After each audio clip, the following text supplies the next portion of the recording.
Hey guys, so today I just want to share with you a cute little swirly design that you can make with a drilled stone.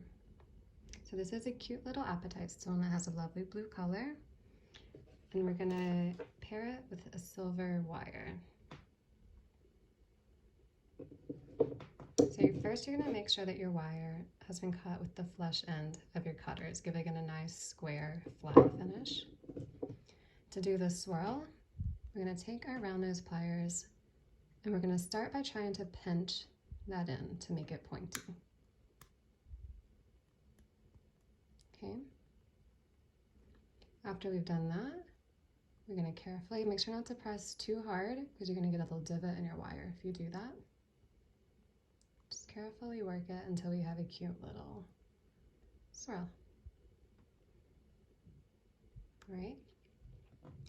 This next part is optional. If you're using a plated wire, you will not want to use a hammer. But I think it gives it a nice cute effect and it gives a little dimension to the swirl. So I'm just going to gently hammer all over. And then a little bit more on this little outside part.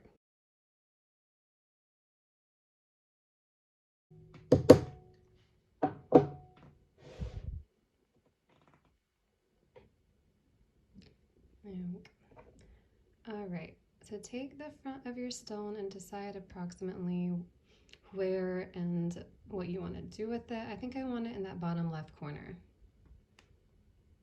So let's feed the wire up through the stone. And yeah, we are just going to guess where that may be. I think that looks all right.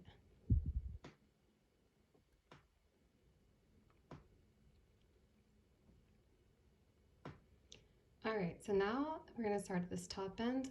We're going to make the bell. We're going to start this by just bending that wire a bit forward. This next step is once again optional, but I like to hammer the bell a bit just to give it a bit of a flat, shiny finish. This can be a bit tricky because your stone is going to be really close to the hammer, so if you're not confident using a hammer, just skip this step. It's really not necessary. So I like to kind of cover up the stone with the edge of my thumbnail. Also be careful not to hit your thumb. And just give it a light tap.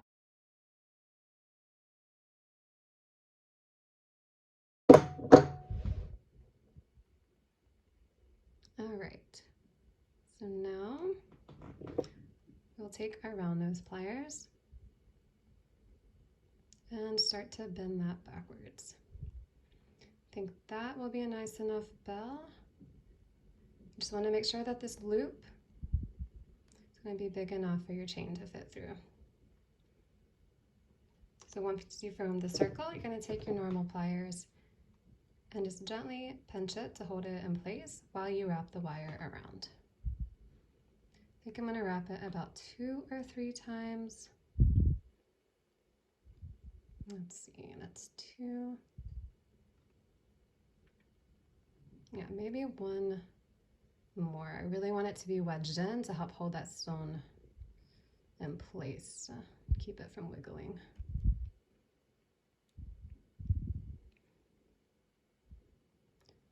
And now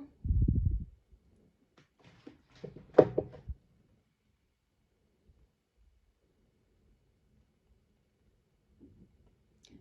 think I would like to kind of wrap it around the top here.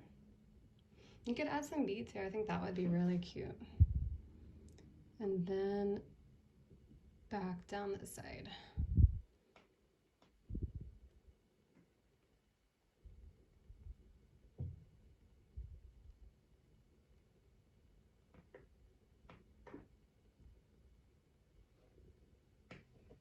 And then we'll put it here, and what we'll do is we'll hold these 2 in place with like a small weaving wire.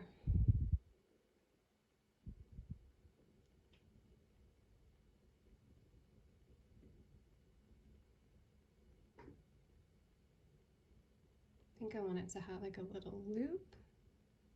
So I'm just going to guide the wire carefully, little by little with my finger, form a cute little loop there.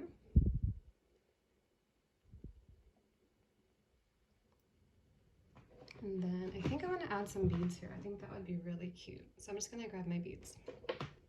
All right, so I'm using teeny tiny 2mm silver beads. 1, 2, and then a 3mm bead. Yeah, that's cute. I like that. So now I think I'm just going to kind of swirl this around and have it finish up here so that I can tie that off up at the top and there won't be any loose ends. So I'm just going to carefully guide the wire. I love to use my finger just to smooth it out to get a nice smooth curl.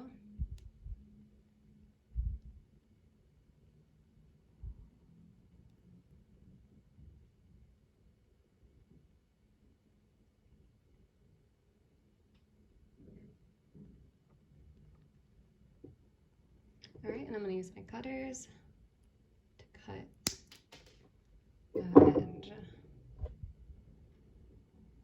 All right, and just like I did this one, I want to hammer the outside of this a bit just to get a little bit more definition.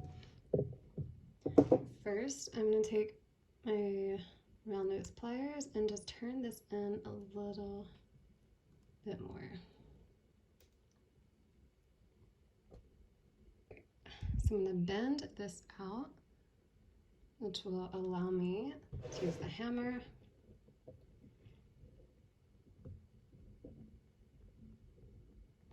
And I'm going to hammer on the back side of it, just lightly.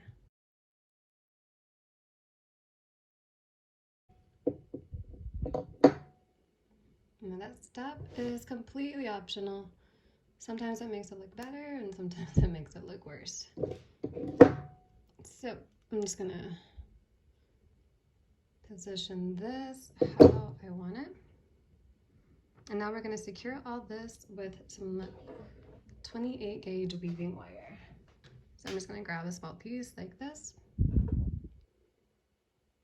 And we are going to attach this big guy at the top.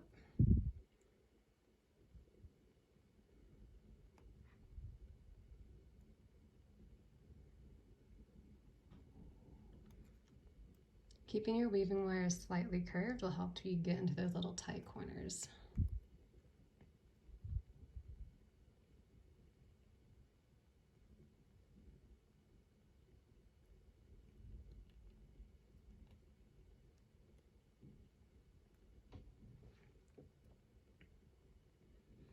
I'm going to go one more time.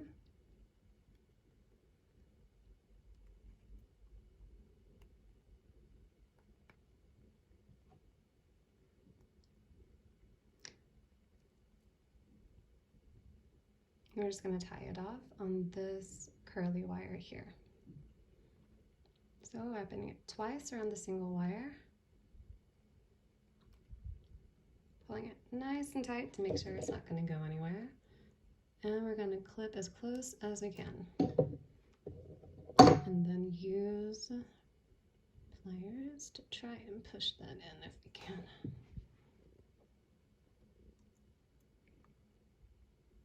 And same, if you ever have difficulty pulling this teeny tiny wire, you can use your pliers to help guide it.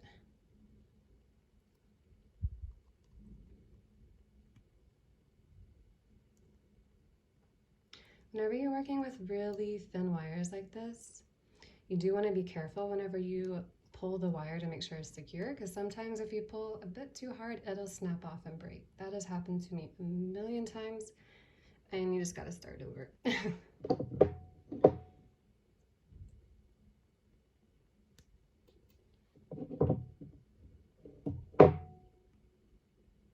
All right, that's all pinched in. So now I think we just need one more wire here to make sure this doesn't go off.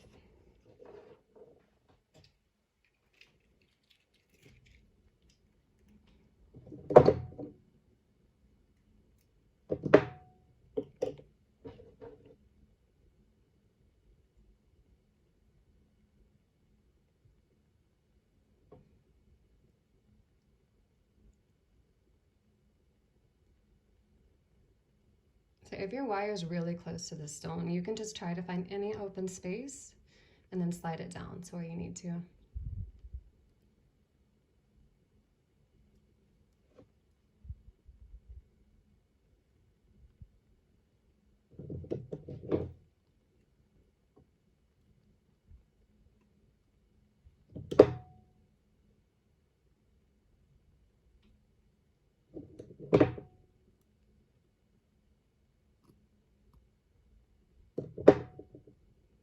Again, I'm gonna wrap this 3 times if I can. Yeah, there we go.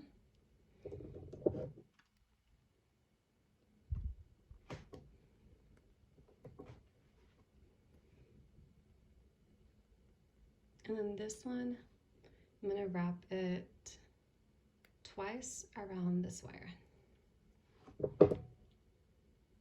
The reason I like to wrap it around a thicker wire is that these wires can have tendency to slide or to come undone, and having this just kind of helps keep it in place and helps to secure to make sure this wire doesn't come off in the future. All right, and we'll clip these and our pendant will be done.